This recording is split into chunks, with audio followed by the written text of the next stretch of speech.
if I can start on the previous members' questions in terms of what is the plan around the surplus that exists. This isn't my primary, I just wanted to sup on that because we were just getting into the quarter. So what is the plan from here in terms of the surplus that we have? Well, I'll invite the Chief Executive to address that. So the 284 million was the last of the advanced purchase agreements around the COVID vaccine. It was specifically payment for Novavax. We're currently in a dispute with the company and are having discussions around that payment. If that money is not spent on the Novavax, it will be returned to the Crown. It's not money for the CPB for other medicines funding. It was a separate pool that was specifically around the last of the advanced purchase agreements for COVID vaccine. Actually, that is a good way to actually explain what happens if the payment is not there. It doesn't mean it goes into the slush fund that can actually be used in future.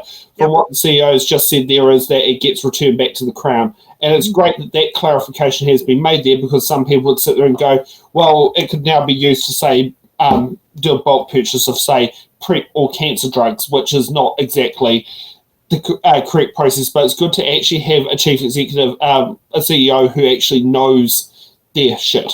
Yeah. Let's continue. So can I go into my primary? I mean, she knows more than her. 3 questions in total, so you've used us up. So you've got 2 left. That's how we're going to do it, okay? Yeah, okay. So Te Reo Taki Whaioranga is our Māori strategy for PHARMAC, established in 2022. I'm really interested to hear from the Minister in terms of the board's decision to disestablish Te Rōpū Māori, considering patient voice is so important. And from your perspective, in terms of what does engagement look like now, beyond having that rōpū, and I believe there's going to be an outreach to iwi Māori partnership boards and others. What's your expectation for that? Well, my expectation for PHARMAC is to listen to and hear the voices of all New Zealanders. And so in terms of engagement with Māori, what would that look like for you? It would look exactly the same as engaging with every other New Zealander. We treat people first as human beings. We try not to make assumptions about people based on their background. If I meet a person, I take them as they are and look at the person in front of me. I don't try and make any kind of prejudicial assumption about how they should be treated. And I wouldn't expect PHARMAC to do that either. So is it the position of the Minister that Te Reo Taki Whaioranga is redundant now?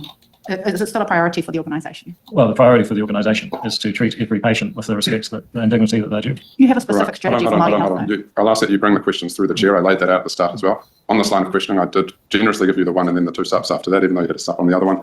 We've gone through all of those. We're now going to Dr. Campbell.